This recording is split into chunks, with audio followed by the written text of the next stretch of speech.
Vas-y. Bien, bonjour à tous. Je vous remercie d'être venus à cette seconde conférence des Journées du patrimoine à Meaux. Les deux conférences portent sur des sujets d'actualité, puisque hier il s'agissait de rendre hommage à Notre-Dame de Paris qui a en partie brûlé le 15 avril dernier, comme vous le savez. Et donc j'avais décidé de faire un destin croisé des deux cathédrales, Meaux et Paris. Aujourd'hui, c'est aussi un anniversaire, puisqu'il s'agit du 50e anniversaire du titre de champion du monde de Matraev International en Formule 1. Alors, c'est pourquoi je vous propose aujourd'hui de revenir sur l'histoire de la formidable épopée Matra en compétition. Alors déjà, vous allez vous demander qu'est-ce que Matra, d'où vient cet acronyme. Matra signifie mécanique, aviation, traction. Il n'y a pas un mot qui peut faire penser à l'automobile à part traction pour les citroënistes. Mais à l'origine, Matra, c'est une firme de secret défense qui fabrique exclusivement de l'armement militaire et qui plus tard fabriquera des fusées et qui fera partie notamment du projet pour faire le premier satellite français qui sera le satellite Astérix à l'époque du général de Gaulle. Matra est né à une époque très sombre de notre histoire puisque Matra est né en 1941. En pleine période de l'occupation. Je ne vais pas vous parler de cette période qui est très mal connue parce qu'on considère que Matra, évidemment, a sûrement collaboré, même si Marcel Chassagny l'a fait contraint et forcé, comme d'ailleurs Louis Renault à la même époque, et a sûrement joué en partie double jeu. Quoi qu'il en soit, ce qui nous intéresse, c'est de savoir comment une firme qui à l'origine n'était pas du tout destinée à faire des automobiles, et encore moins à courir le monde à la recherche des victoires en compétition et des titres, et à gagner les 24 heures du Mans, une firme qui à la base était une firme de secret défense et qui fabriquait de l'armement militaire, est devenue pour le grand public, cette firme légendaire de l'histoire du sport automobile français. Alors, il faut savoir que cette histoire est liée à deux choses. La première, à un constructeur bien connu de vous tous, Renault, la régie Renault exactement. Et la deuxième chose, à l'histoire du pétrole français. Parce que, alors là, il me faut remonter pour que vous compreniez mieux en 1954. 1954, cela fait déjà 20 ans que la Compagnie française des pétroles, qui a été créée en 1924, qui est aujourd'hui Total, est justement devenue la CFP Total. Et en 1954, le gouvernement français découvre que Total ne joue plus du tout le jeu des intérêts français et participe à hauteur de 6% au cartel des 7 sœurs, ce qui est totalement inadmissible aux yeux du gouvernement français et qui le sera encore plus quand le général de Gaulle va arriver au pouvoir en pleine crise algérienne. Ça, c'est le premier élément. Ce qui va donner lieu à la fin des années 50, à l'arrivée du général de Gaulle, à la fin de l'année 1958, à un projet de faire une société industrielle des pétroles qui sera l'unification de deux sociétés de recherche. D'un côté, la Régie autonome des pétroles qui a été créée en 1939 après la découverte du gaz de Lac, et le bureau de recherche de pétrole qui a été créé en 1945 par le général de Gaulle, qui était à l'époque le président du gouvernement provisoire de la République française. Ces deux sociétés qui sont rivales le général de Gaulle veut qu'elles s'entendent et demande à Jean-Marcel Jeannet de faire en sorte qu'elles se réunissent dans la Société industrielle des pétroles. Le souci, c'est que le vœu du général de Gaulle, c'est que cette Société industrielle des pétroles, vu que les deux sociétés de recherche sont des sociétés nationales, des sociétés d'État, la Société industrielle des pétroles deviendrait alors le premier groupe pétrolier public français qui serait chargé de contrer les majors et dont la CFP Total serait la première cible. Et en même temps, à cette époque-là, il y a une deuxième de cible, c'est Schelber. Parce que ce qu'il faut comprendre, c'est qu'à l'époque, vous avez les majors qui sont massivement implantés en France et qui ont sauvé la France de la pénurie d'approvisionnement en matière pétrolière lors de la crise du canal de Suez en 1956. Et Schelber, c'est une firme particulière parce que c'est la filiale de Shell française qui est elle-même la filiale de la Société des pétroles Jupiter qui a fusionné avec Saint-Gobain, qui est issue de Saint-Gobain, pardon, et qui a fusionné avec une petite partie de la Royal Dutch Shell qui s'est installée en France. Et ça remonte à l'époque où, en 1918, Clémenceau avait fait un télégramme au président Wilson pour expliquer qu'il y avait pénurie de pétrole et que malheureusement les chars ne pourraient plus avancer et qu'il y avait un besoin urgent d'approvisionnement en matière pétrolière pour finir la guerre. Et le président Wilson n'a pas pu accéder à sa demande parce que les banques ont coupé les vivres à la France étant donné que nous avions une dette à payer considérable aux Américains.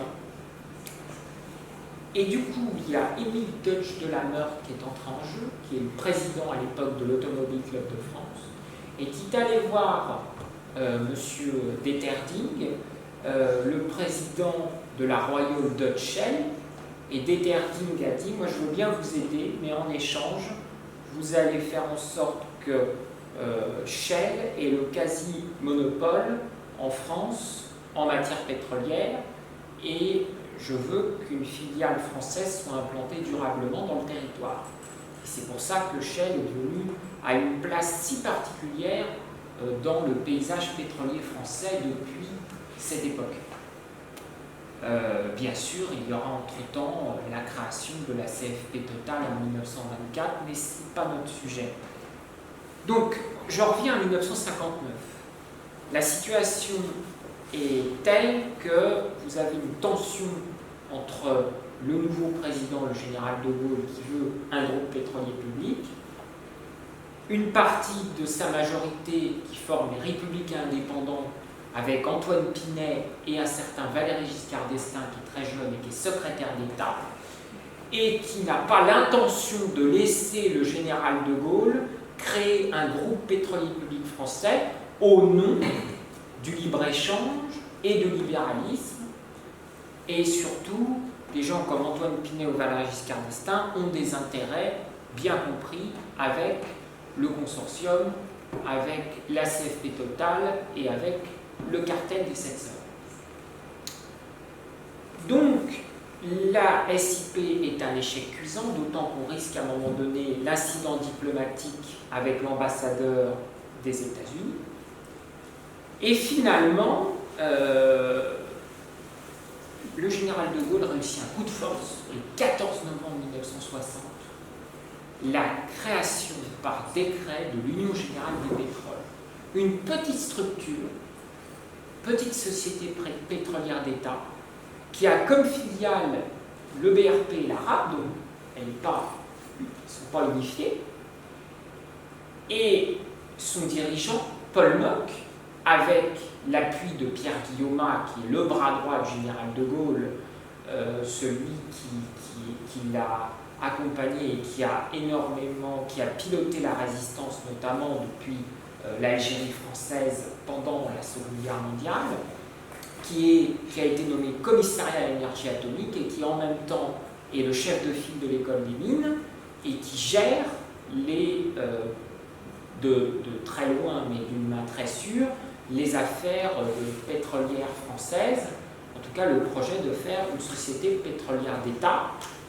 Et donc avec l'aval de Pierre Guillaumat, un certain Paul Mock, qui est aussi un bras droit du général de Gaulle, fonde l'Union Générale des Pétroles et décide de faire appel très habilement au major américain, à Texaco et à Esso. Esso, c'est l'ancienne Standard Oil de John D. Rockefeller. Pour vous donner une idée. Et Esso et Texaco ont une filiale commune, la Californian Texas Oil, la Caltex. Et la Caltex est implantée en France, en Gironde, dans la raffinerie du Bec d'Ambès. Et la Caltex c'est la Caltex SAF. Et l'idée, c'est de racheter la Caltex SAF pour ensuite constituer un ensemble de réseaux de stations-service pour unifier le réseau et après créer une plus grande structure et finalement l'équivalent de la Société industrielle des pétroles qui aura un autre nom et qui prendra comme nom le 17 décembre 1965 par décret du général de Gaulle, l'entreprise de recherche et d'activité pétrolière l'ERA. Donc là, on a la mise en place du secteur pétrolier d'État et puis on aura, alors après je vais vous expliquer comment est né ELF, parce que c'est de l'ERA que ELF est né. Vous savez, l'ancienne société, vous connaissez bien ELF, hein, qui est là, ça a disparu d'une OPA en 1999 parce que Philippe Jaffray a mal suggéré les choses et a été agrégé au groupe Total Fina durant l'été 1999, il y a donc 20 ans. Vous voyez, ça fait encore un anniversaire, celui-là funeste, hein, comme la cathédrale de Paris. Et parallèlement, pour ce qui est de la compétition automobile, je vais vous parler maintenant de quelque chose de très important, c'est d'où est née la division automobile de Matra. Parce que comme Matra n'avait aucune expérience en matière automobile, et que l'idée de Marcel Chassani qui va recruter Jean-Luc Lagardère, c'est justement de créer une division automobile le plus rapidement possible, mais pour ça il faut une base, on ne peut pas partir ex nihilo. Donc il faut un constructeur qui est en difficulté financière, qui a l'expérience de la compétition automobile, et ce constructeur vient d'être lâché par le plus grand constructeur automobile français, la Régie Renault. Ce constructeur, c'est René Bonnet, qui était anciennement beaucoup plus puissant parce qu'il était allié à Charles Dutch, et c'était la firme Dutch et Bonnet. Et la Régie Renault avait commencé à s'allier à Dutch et Bonnet en 1954 par contrat. C'était la grande époque de ce qu'on appelle les Renault 4 chevaux spéciales. Vous aviez notamment Pierre Ferry qui avait fait un coach 4 chevaux au début, à la même époque, en pleine décennie des années 50. Et là, vous avez la DB Renault qui est équipée d'une mécanique de 4 chevaux et qu'on appelle un coach 4 chevaux spécial avec une carrosserie de prototype, une barquette. Et ce sont ces voitures-là, lorsqu'il y aura la scission entre Charles Dutch et René Bonnet, qui vont donner naissance au René Bonnet, notamment la fameuse René Bonnet Jet, au début des années 1960, qui vont donner naissance à Matra Sport. Parce que ce qui va se passer, c'est que la Régie Renault va choisir dans sa politique des partenariats Alpine. Pierre Dreyfus va faire ce qu'on appelle le choix de Salomon en 1963 et va mettre l'Alpine M63 face à la René Bonnet et va considérer que l'Alpine est plus apte à gagner 21 heures du Mans parce que l'Alpine va battre la René Bonnet en vitesse pure. Et du coup, René Bonnet va se retrouver sans subside et va être obligé de accepter un partenariat d'abord, puis un rachat total à Matra, Mécanique, Aviation, Traction, Division Automobile, dirigée nouvellement par Jean-Luc Lagardère, sur ordre de Marcel Chassaigne. Voilà comment on en arrive à la division automobile Matra. Pourquoi je vous ai parlé de l'histoire du pétrole?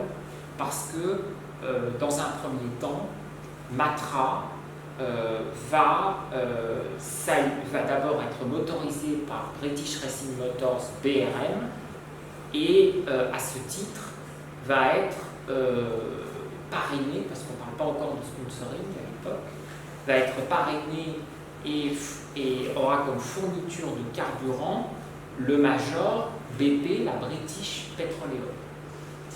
Et vous savez qu'à cette époque-là, nous sommes à l'ère gaulliste. C'est intolérable pour le général de Gaulle que la firme Matra, qui fait à la fois, je vous répète, les missiles, donc tout le matériel militaire, notamment les avions, etc., et puis l'aérospatial dernièrement, et le satellite Astérix, qui est le fleuron de l'industrie française de pointe, soit en lien quelconque avec l'Angleterre, intolérable. Du coup, en 1966, il y a une grande enquête d'opinion qui est faite dans ce qui est l'Union Générale de Distribution, qui remplace l'Union Industrielle des Pétroles, qui formait l'ensemble du réseau. Vous savez, je vous ai parlé de la Caltex. Ce qui chapeaute la Caltex à l'époque, qui a été rachetée par l'Union Générale des Pétroles, c'est l'Union Générale de Distribution, l'UGD. C'est pour ça que je reviens au pétrole. Et ce qui va se passer, c'est que la grande enquête d'opinion qui va être faite par l'UGD, qui est la filiale de l'ERAP, va, on va dire, donner lieu à une découverte flagrante. Les Français, et surtout les jeunes, sont nostalgiques de l'époque où la France était au plus haut niveau en matière de compétition automobile, l'époque de Bugatti par exemple. Il faut savoir qu'à l'époque de Talbot, et à cette époque-là, en plus, vous avez Gordini qui s'est retiré et qui ne motorise plus que les Renault 8 et avant la Renault Dauphine. Et c'est très frustrant parce qu'on n'a plus aucune monoplace de Formule 1 française. Et pour ce qui est des 24 heures du Mans, nous n'avons que des constructeurs quasiment amateurs, artisans, ou on va dire qui ont très peu de moyens, comme Alpine, qui sont fortement liés pour le coup à Shell et à Renault pour Alpine, qui ne visent que la victoire à l'indice énergétique. Et au passage, l'indice énergétique, on a déjà cette idée, on a inventé ça, non pas pour se dire on va faire un indice de performance en disant on va moins consommer de carburant, etc. L'indice énergétique a été tout simplement inventé pour faire croire aux Français que les constructeurs français étaient capables de gagner les 24 heures du Mans. Donc quand ils gagnaient l'indice énergétique, c'était marqué en pleine page « Victoire de l'indice énergétique » et comme les Français ne comprenaient pas trop ce que ça signifiait, eh bien, ils avaient l'impression que c'était la victoire au classement général. Ce n'était pas du tout le cas. C'était juste un indice de performance qui était calculé de façon très aléatoire. Et cette situation déplaît fortement à la jeunesse. Et parallèlement, à cette époque, Matra, même avec des moteurs BRM, et en allant jusqu'à copier les monoplaces de Formule 3 BRM, glagne les victoires. dès le 7 juillet 1965, vous avez Jean-Pierre Beltoise qui remporte le Grand Prix de France à Reims de Formule 3, brillamment d'ailleurs, même en ayant fait un tête à queue et qui remonte tout le peloton et qui gagne le Grand Prix de France à Reims de Formule 3. Il devient le héros de la jeunesse des années 60.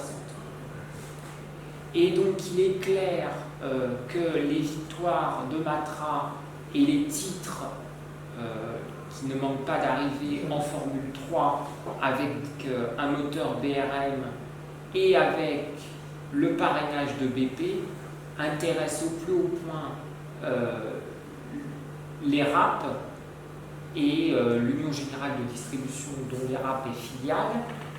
Et finalement, il est décidé de s'allier dans un contrat qui est fait en grande pompe à Monaco le 19 janvier 1967, avant même que la campagne Intrigue-Révélation des Ronds Rouges soit lancée. La campagne Intrigue-Révélation des Ronds Rouges, je vais vous en parler juste après pour que vous compreniez. Ce qui va se passer, c'est qu'avant même que ELF existe, sous l'appellation UGT, vous avez l'alliance avec Matra qui va se constituer. Ça va être la première. Alors là, ça va être quelque chose d'extraordinaire parce que vous avez la première alliance entre un constructeur et un parrain qui va devenir un sponsor de longue durée. Habituellement, c'était tous les ans qu'on renouvelait les contrats entre un parrain et on va dire et le constructeur. Et bien là, c'est un accord qui va durer 4 ans. Les années Matra-Elf dureront de 1967 à 1970. Et c'est la rencontre aussi de deux ambitions communes. Elf a pour vocation, dès sa naissance, dans la nuit du 27 au 28 janvier 1967, la nuit des Ronds Rouges, à relever au plus haut niveau le sport automobile français, parce que c'est toujours l'idée de revenir au plus haut niveau dans le concert des nations. On est à une époque où le général de Gaulle est sorti du commandement intégré de l'OTAN et a pris parti comme étant, vous savez qu'il a été l'arbitre notamment de Khrouchtchev et de Kennedy pendant la crise de Cuba. Il nous a sauvés d'une troisième guerre mondiale. C'est lui qui les a appelés, qui leur a dit de se calmer. Donc la France fait partie des non-alignés au même titre que le tiers-monde, mais du côté des pays développés. Donc elle se fixe comme objectif d'être arbitre et d'être au-dessus de la guerre froide, d'être un petit peu l'arbitre des deux grands, les États-Unis et l'Union soviétique. Et bien, dans le domaine de la compétition automobile, l'idée, c'est de montrer que la France est capable, là, de revenir au plus haut niveau. Si on a une époque où on ne se fait plus la guerre entre voisins en Europe, on se fait une guerre pacifique au niveau du sport automobile, des Jeux Olympiques, du football. Et donc, l'idée, c'est d'être champion du monde en Formule 1 et de gagner les 24 heures du Mans. D'ailleurs, Jean-Luc Lagardère, dès la victoire de Jean-Pierre Beltoise le 7 juillet 1965, a dit « Nous allons faire de la Formule 3 pour apprendre, la Formule 2 pour s'aguerrir, la Formule 1 pour s'imposer. » Vous vous rendez compte que Matra venait juste d'arriver dans le concert des nations en compétition automobile et qui se considérait déjà comme capable de rivaliser avec Ferrari, avec Lotus, avec BRM. Ça paraît incroyable quand on y réfléchit. Et c'est sacrément gonflé. Ça, c'est l'audace de Jean-Luc Lagardère et c'est ce qui caractérisera l'audace de Matra. Et je dirais que Matra, c'est un peu une firme étoile filante. Parce que cette aventure, elle a duré 10 ans, de 1964 à 1974. Et donc, en 1967, faut savoir que Formule 1, Formule 2 et Formule 3 pouvaient courir ensemble. Et au Grand Prix de Monaco, François Guiter, qui était le chef du service appui-vente de Elf Distribution, décide d'engager, avec l'accord de Jean-Luc Lagardère, des Matra Elf et de faire un stand Elf avec les Formule 1, alors que la Matra n'est qu'une voiture de Formule 3. Ça veut dire deux grands dessous de la Formule 1 quand même, puisqu'il y a Formule 1, Formule 2, Formule 3. Donc c'est quand même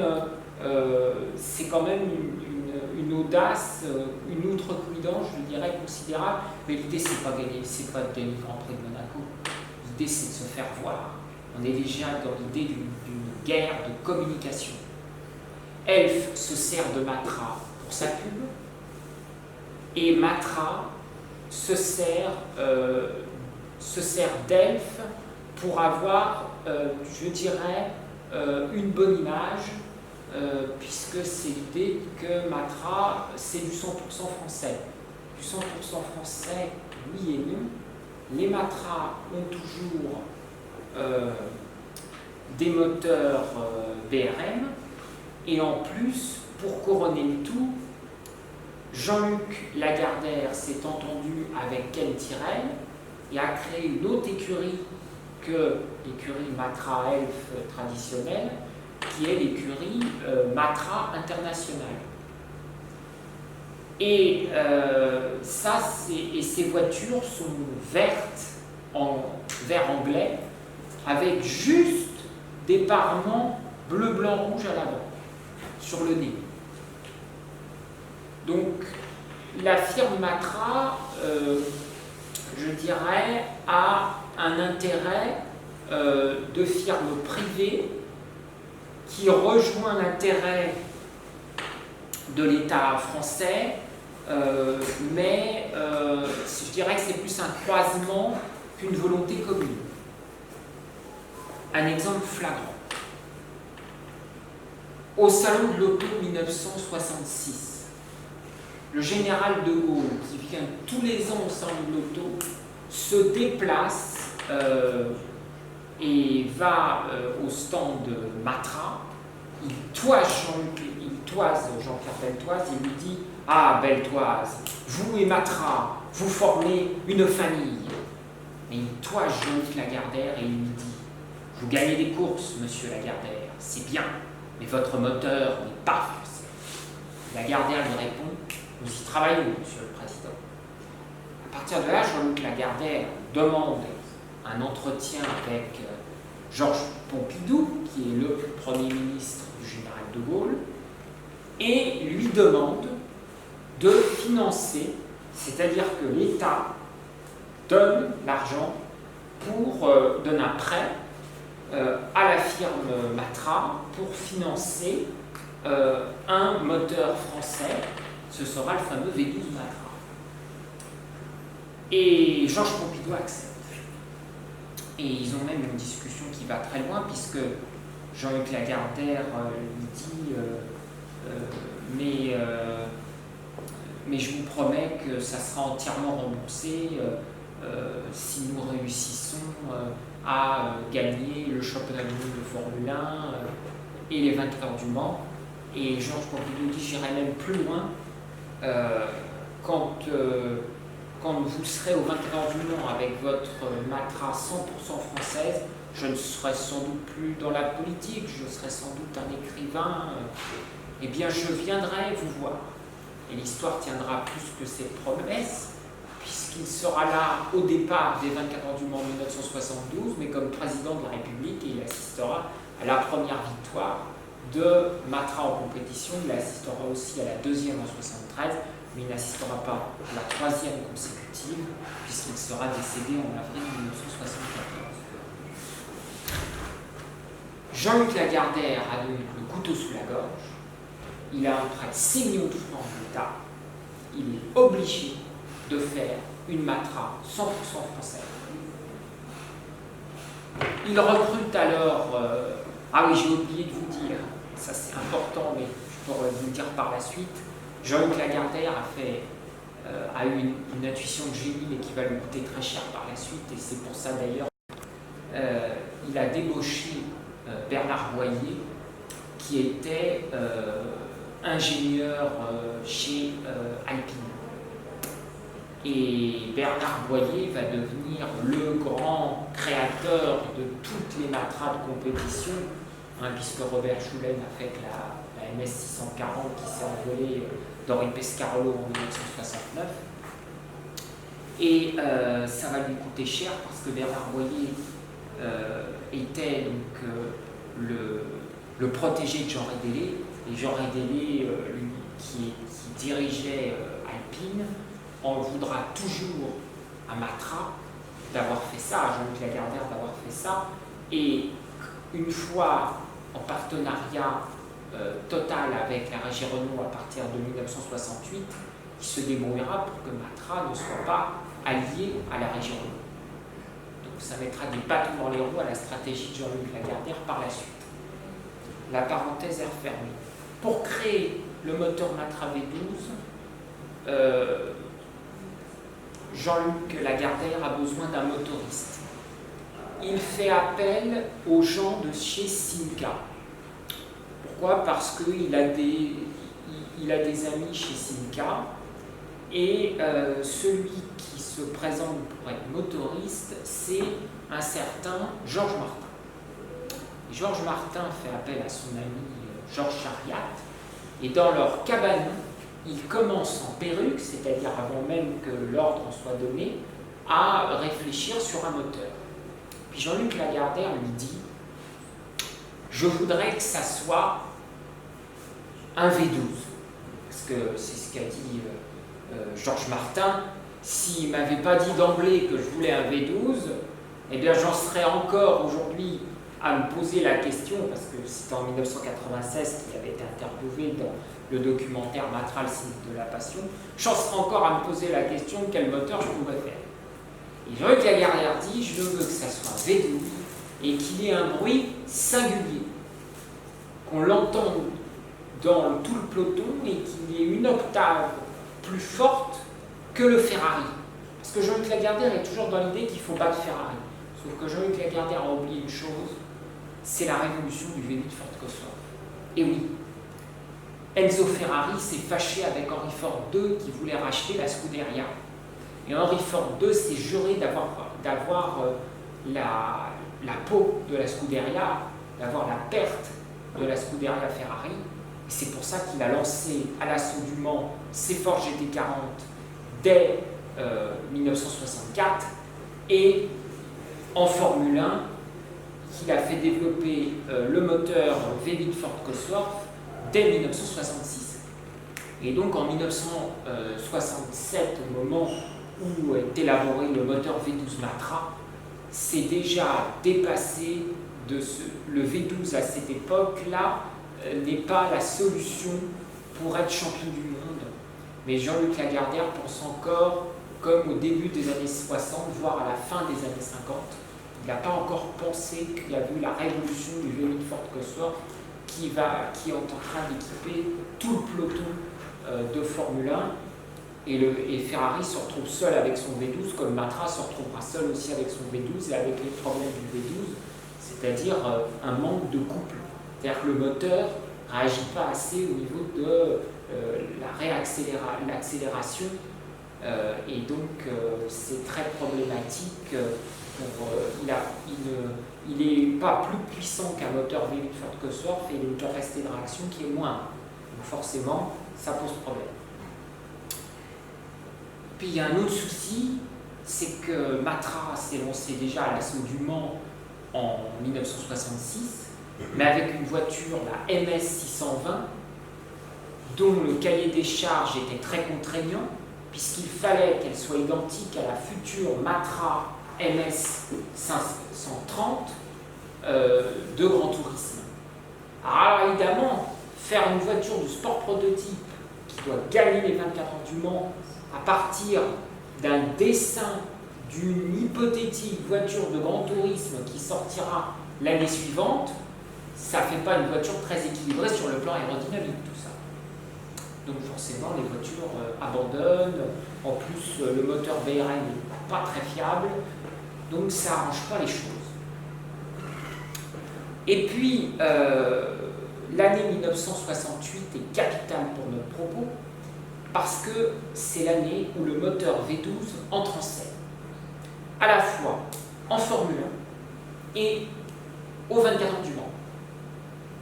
Alors, pour ce qui est de la Formule 1, il faut savoir que la Matra V12, la MS12, qui a été confiée à Jean-Pierre Beltoise et Henri Pescarolo, a failli gagner un Grand Prix, le Grand Prix de Hollande, sur le circuit de Zandvoort, et malheureusement, au dernier moment, c'est Jackie Stewart qui l'a passé avec sa Matra MS10 Ford Cosworth, qui a fait et Jean-Luc Lagardère, qui a fait preuve encore une fois d'une trop grande impulsivité, je le dis avec impartialité, mais Jean-Luc Lagardère n'a pas jugé que le V8 Ford Cosworth était plus efficace, alors qu'il a appelé de ses voeux un V12 Matra. Il a changé d'avis comme de chemise. Et du coup, en 1969, il décide que l'écurie Matra Elf 100% française sera arrêtée pour une année. Alors évidemment, quand on fait ça, eh bien, en endurance, il aurait fait ça, c'était pas gênant. On peut toujours rattraper le retard. Mais en Formule 1, arrêter d'une année le développement d'un moteur, c'est mortel. Surtout qu'en endurance, il a été dans la continuité. Le problème aussi, c'est qu'il va choisir son objectif prioritaire comme étant l'endurance. Pourquoi? Pour les retombées médiatiques. Parce que au 24 heures du Mans 1968, vous savez qu'en 68, il y a eu les événements de mai. Du coup, les 24 heures du Mans se sont retrouvés au mois de septembre et il pleuvait à verse. Et Henri Pescarolo, au volant de sa Matra Elf MS630B, a eu un gros souci, c'est une panne d'essuie-glace. Et il a fait toute la nuit, il a roulé toute la nuit avec une essuie-glace qui ne fonctionnait pas sous une pluie battante. Il voyait strictement rien. Il est allé à l'aveugle. Et il a fait la une des journaux plus que la Ford GT40 Mark IV qui a gagné les 20 heures du Mans cette année-là. Et Jean-Luc Lagardère s'est dit, alors je tiens le truc, il faut absolument que je gagne le Mans. Parce que Henri Pescarolo n'a même pas terminé deuxième, il a terminé au petit matin, la Matra a roulé sur les débris d'une Alpine qui jonchait le sol, qui jonchait la piste. C'est triste quand on y réfléchit. Alors qu'il avait passé le plus dur, parce qu'après, au jour, c'était plus facile que la nuit. Et ça s'est joué d'ailleurs, ça a été très loin, parce que c'est remonté aux plus hautes sphères de l'État. C'est Georges Pompidou qui a tranché en faveur de Matra, parce que Pompidou était plus en faveur des entreprises privées que d'Alpine. D'ailleurs, au passage, le général de Gaulle a quand même donné modestement 300 000 francs à Alpine en 1967, lorsqu'il a demandé à Jean Rédélé, mais à quoi servent donc ces Alpines, monsieur Rédélé? Jean Rédélé connaissait la fibre patriotique du général de Gaulle. Il a dit à faire entériner la Marseillaise au général. Et du coup, le général de Gaulle lui a donné ce qu'il voulait. Et donc, on en arrive donc en 1969. Qu'est-ce qui s'est passé? 69, Jean-Luc Lagardère a comme objectif gagner le Mans avec des Matra 100% françaises. C'est une véritable armada qu'il envoie aux 24 heures du Mans. Il n'y a jamais eu autant de Matra au Mans cette année-là. Vous avez des MS 630 et vous avez les nouvelles MS 650. Mais 69, je vais y rester un certain temps, si vous le permettez, parce que ce sont les 50 ans de cette année 69 qui a été une année riche en événements. 69, c'est la dernière année des MS 630, qui, vous savez, celles qui sont celles qui sont en gros les versions sport prototypes de la MS 530 qui a remplacé la Matra Jet de voiture de tourisme. C'est une dernière Matra avec un toit qui nous fait les 24 heures du monde. Pourquoi? Parce qu'il y a eu le terrible accident sur la ligne droite des Hunaudières avec la Matra MS 640. Ce qui s'est passé, c'est que Jean-Luc Lagardère, alors qu'il avait déjà Bernard Boyer qui développait la Matra MS 650, a dit je vais essayer une autre approche, peut-être que ça sera mieux, c'est tout Lagardère ça. Et il a recruté un certain Robert Choulet qui avait une toute autre approche et au départ il a dit vous vous mettez d'accord, vous faites une Matra à vous deux. Puis comme ils n'avaient pas du tout les mêmes idées, Bernard Boyer voulait une voiture comme la plupart des pilotes qui conduisaient les Matras étaient des pilotes de monoplace. Il pensait avant tout au confort du pilote. Il pensait qu'un pilote qui avait les mêmes habitudes dans son sport prototype que dans sa monoplace serait plus à même de gagner parce qu'il se sentait à l'aise dans sa voiture. Donc il pensait à tout, le saut de vent et surtout la tête découverte. L'idée, c'était de ne pas avoir de toit qui entravait sa vision. C'était toujours, il avait pensé à Henri Pescarolo avec sa panne d'essuie-glace. Il s'était dit, il n'y aura pas besoin de panne d'essuie-glace puisqu'on aura le pilote qui sera à l'air libre. Robert Choulet ne pense pas ça. Lui, ce qu'il veut, c'est la voiture la plus rapide de tous les temps en sport prototype. Il développe la Matra Elf MS 640 d'une puissance ahurissante, capable d'aller à 340 km/h. Seulement, il a fait tellement rapide qu'il a fini par s'envoler. Elle atterrit dans le jardin du voisin, sur la ligne droite des Hunaudières, et Henri Pescarolo a le corps entièrement brûlé.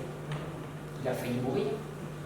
Robert Choulet se fait virer par Jean-Luc Lagardère. Alors Robert Choulet a tout de suite compris comment pallier le problème et créer la voiture de sport prototype de Saint-Cliff, ce qu'on a à l'époque où les Porsche 917 viennent d'être développées, celles qui vont régner au tout début des années 70, et il propose déjà à Jean-Luc Lagardère un nouveau projet de Matra Saint-Cliff pour gagner les 24 heures du Mans dans la plus haute catégorie dès l'année 69. Jean-Luc Lagardère ne lui fait plus confiance et le vire.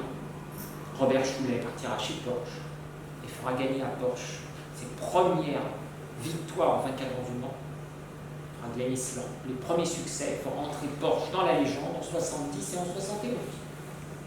Et oui, voyez l'impulsivité. On l'a payé très cher. Parallèlement, Bernard Boyer va mettre du temps, théorie des petits pas.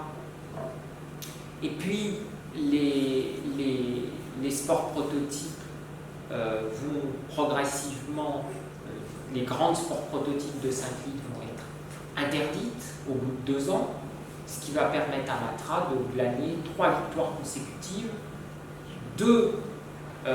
une face à Ferrari en 73 et le titre de champion du monde également en 73 et en 74 de récidiver avec une concurrence beaucoup plus, il faut dire moindre, avec Alfa Romeo. Parallèlement, je reviens à la Formule 1 en 69, Jean-Luc Lagardère décide de faire appel uniquement à Ken Tyrrell et à l'écurie Matra Elf International. Il a été développé la dernière voiture de Formule 1 qui a gagné un titre de champion du monde avec les réservoirs structuraux. C'est une voiture qui est encore à l'ancienne et qui a déjà des ailerons qui de temps en temps font penser à des fins très modernes, et de l'autre il y a encore les grands ailerons, vous savez, qui caractérisaient la fin des années 60. Et la Matra FMS 80 va dominer de même maître la saison, sauf que ce que je vous dis, c'est que l'anniversaire des 50 ans, quand on y réfléchit bien, on ne fait pas le titre de Matra, on fait le titre de Tyrrell avec une monoplace Matra et un moteur anglo-américain, le V8 Ford Cosworth. On ne peut pas dire que ça soit cocorico sur ce coup-là. Et en plus, c'est Jackie Stewart le pilote, c'est pas Jean-Pierre Beltoise ou Henri Pescarolo. Donc, Matra Elf International, qui est en fait Tyrrell Racing Organisation derrière, gagne certes avec les couleurs bleu France et avec le nom Matra, le titre de champion du monde des constructeurs et le titre pilote pour Jackie Stewart en 1969. 1970, la MS-80 est interdite et se pose le problème. Alors, le problème qui va se poser en 70, c'est, comme je vous l'ai dit, la fâcherie de Jean-Luc Lagardère avec Alpine. En effet, Jean-Luc Lagardère décide que finalement les concessions Matra, c'est pas très vendeur. Il faudrait la régie Renault, qui a le plus grand réseau de concessionnaires de France et bientôt d'Europe, en 72, pour vendre ces Matra 530. Et sa future, et en plus il cherche un constructeur pour développer la remplaçante qui sera la Baguera.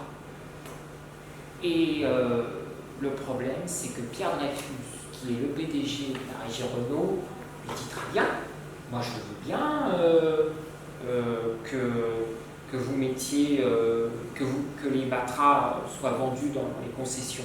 Mais dans ce cas-là, il n'y a plus l'emblème avec la flèche qui ressemble un peu à une fusée marquée Matra Sport, avec le rond.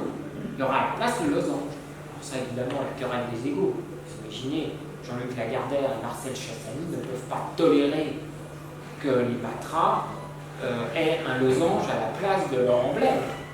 Donc le torchon rouge entre Matra et Renault, et comme évidemment, c'est ce que François Guitert craignait, c'est que Matra fasse appel à un autre constructeur qui soit en contrat avec un autre pétrolier. Et comme Jean-Luc Lagardère est ami avec un certain Bill Ryder, qui a l'oreille du PDG de Chrysler, et Chrysler possède un constructeur français, Simca, Société d'industrie de mécanique et carrosserie automobile. Et Simca, le problème, c'est qu'ils sont en contrat avec Shell. Dès lors, 1970 sera la dernière année où Matra et elle vont être ensemble. Après, ça sera les années Matra-Shell, même si dans la tête du grand public, même en 72, quand Matra gagnera les 24 heures du Mans, les gens croiront encore que c'est Matra F qui a gagné le Mans, alors qu'il y a le coquillage, en gros, sur la Matra MS 670. C'est drôle, l'histoire. Et en 1970, alors là, Matra décide de jouer son bateau. Il faut absolument gagner le championnat du monde de Formule 1 avec elle.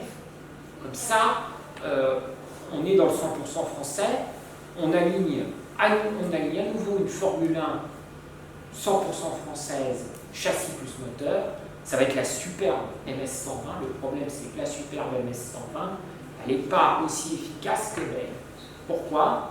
Tout simplement parce que le moteur V12 Matra, il a un retard de 2 ans. C'est énorme. Pendant un an, le moteur V12 Matra en Formule 1 n'a pas été développé. Et le retard qui a été pris est irrattrapable en si peu de temps. Donc la MS120 ne gagnera aucune course. Et d'ailleurs, c'est le malheureux Hülkenberg qui sera sacré avec l'écurie Lotus. Et pendant ce temps-là, chez Tyrrell, parce que évidemment Jackie Stewart a refusé de prendre la Matra V12, et bien Tyrrell va développer un dérivé de la MS80 avec le nouveau règlement. Ça sera la Tyrrell 001, dont la descendance, la 002, la 003, qui écraseront le championnat en 1971. Tyrrell va glaner des victoires et accumuler les succès en 71 et 73, même si en 73 c'est que le titre pilote et pas le titre constructeur qui vont réussir, grâce à Matra. Et puis petit à petit, Matra en Formule 1, ça sera la dégringolade, parce que Jean-Luc Lagardère est très déçu. Il avait fait appel à Jean-Pierre Beltoise et Henri Pescarolo en 1970 avec une voiture 100% française. En 71 est recruté Chris Amon aux côtés de Jean-Pierre Beltoise, et en 72 il n'y a plus de Chris Amon, et l'écurie Matra Sport de Formule 1 va disparaître définitivement. Parallèlement, on aura une dernière victoire de Matra Elf en grande pompe au Tour de France Auto. Et oui, parce qu'à l'époque, on dit Tour de France aujourd'hui, mais il y avait le Tour de France automobile en ce temps-là. Tour de France Auto, vous avez des épreuves de rallye sur route et des épreuves de courses de sprint en circuit d'endurance et de Formule 1, les mêmes circuits que la Formule 1 et l'endurance. Et avec le sport prototype Matra Elf MS650 à queue courte, c'est l'équipage Jean-Pierre Beltoise, Jean Todt, qui remportera le Tour de France automobile 1970 grâce à l'appui logistique d'Elf. Pour les années Matra Shell, eh bien, c'est triste à dire, mais par rapport à Matra, c'est Shell qui tirera toute la gloire, puisque la grande légende de Matra 100% français va se faire en 72, 73 et 74 avec Shell. Ça sera avec les MS670 développés par Bernard Boyer. Et puis, ma foi, en 1974, Jean-Luc Lagardère considère qu'il a tout gagné, s'était donné 10 ans pour gagner les 24 heures du Mans et être champion du monde en Formule 1. Ah oui, parce que oui, il considère qu'il a été champion du monde en Formule 1, même si, comme vous l'avez vu, c'est pas avec une voiture 100% française. Et en même temps, faut savoir qu'en 1974, le contexte aussi a changé. On est à l'époque post-choc pétrolier. En 1973, le sport automobile a été en partie interdit pendant plusieurs mois en France. Donc, la situation change. Et en 1974, Georges Pompidou n'est plus là pour soutenir Jean-Luc Lagardère. Et c'est Valéry Giscard d'Estaing qui lui succède et qui est moins favorable à Matra que l'était un Georges Pompidou. Et puis, à cette époque, Jean-Luc Lagardère considère que de toute façon, les objectifs ont été atteints. Et vous savez, en France, c'est bien le problème, comme je l'ai dit dans mon livre Renault en compétition en 2015. Ce qui caractérise la France en matière de compétition automobile, c'est son inconstance. Matra ne reviendra, un petit peu comme Renault d'ailleurs, après l'époque des Renault F Turbo, Matra ne reviendra en Formule 1 que sous la forme de motoriste, d'abord pour Chano en 1975, puis pour Ligier. Et c'est avec Ligier, avec la Ligier Matra GS7, en juin 1977, sur le circuit d'Understorp au Grand Prix de Suède, en même temps que les 24 heures du Mans. Donc dans un petit peu l'anonymat, si j'ose dire, que la première Formule 1 moteur Matra V12 gagnera enfin un Grand Prix. Et puis, la consécration finale, si j'ose dire,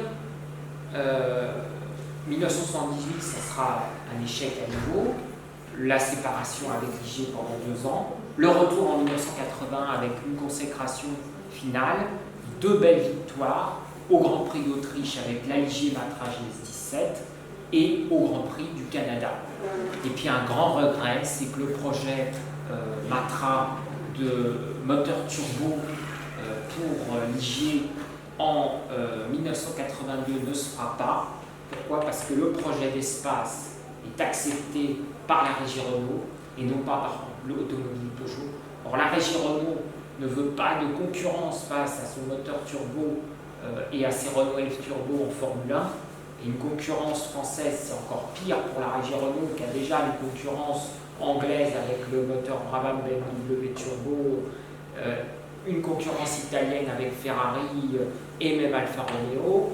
Donc, moins de concurrence, c'est mieux quand même. Et en plus, le moteur Matra V12 est très bien développé et plus puissant que le moteur Renault. Donc Renault a peur d'être ridicule. Bernard Arnault ne veut pas de concurrence franco-française et veut que Matra se retire de la Formule 1. Et c'est comme ça que Matra se retire définitivement de la compétition. Il y a 37 ans. Après une saison désastreuse avec la GS10. Je vous remercie de votre attention.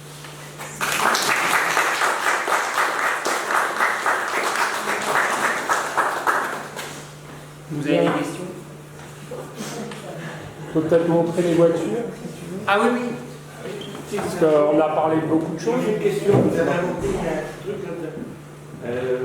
un rond rouge et tout. Ah, vous voulez que je développe? Oui, oui, je suis parvenu dessus. En fait, ce qui s'est passé, c'est que à la base, Elf a été lancé parce que c'est Jean Méo qui me l'a dit, qui était le directeur de la distribution. Il m'a expliqué qu'en fait, il avait imaginé essence et lubrifiant de France. Et puis, Pierre Guillaume lui a dit « Ah non, je veux surtout pas, je veux surtout que ça signifie rien ». Et c'est comme ça que ça a été confié aux publicitaires, à l'équipe de l'agence Synergie de Jean-Marc Chaillet, et que l'idée est venue de faire une intrigue révélation avec des ronds rouges. Et il y avait un ordinateur d'ailleurs qui avait essayé de trouver un nom qui signifie absolument rien, donc il fallait que ça signifie rien, mais que ça signifie quelque chose de ni négatif ni positif, surtout pas négatif, dans toutes les langues possibles. Et comme c'était qu'un acronyme et ça voulait, et comme c'était pas un acronyme, ça devait vouloir dire, ça voulait juste, il fallait pas que ça signifie quelque chose. Il fallait que ça frappe. Il fallait que ça soit un nom qui frappe. Comme disait Jean-Luc Lagardère pour Matra, c'est pareil.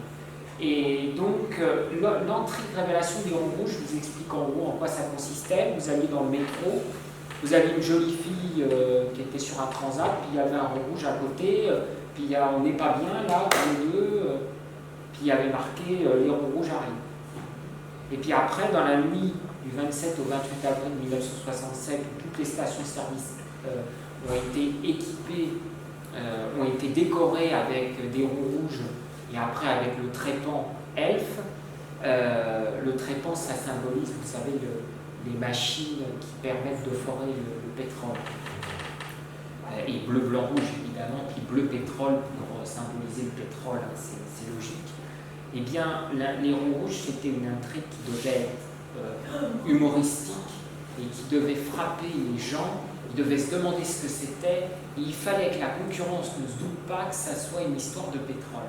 Donc il fallait que ça soit complètement à côté du pétrole. C'était ça l'idée de l'intrigue des ronds rouges. Et puis rouler vers les ronds rouges, bah oui, il y avait des flèches avec des ronds rouges et ça menait aux stations-service. Et les gens étaient servis avec le pompiste entièrement habillé de rouge avec sa casquette rouge et il avait marqué partout elle voit les choses d'une autre façon. C'est comme ça. Comme ça que ça s'est fait. Mais comme c'était sur Matra et que j'avais qu'une heure devant moi, j'ai envoyé voilà. S'il n'y a pas d'autres questions, on va passer aux photos. Je peux vous expliquer un petit peu les matras parce que là vous les avez pas, je les ai en tête, mais peut-être que vous ne les avez pas.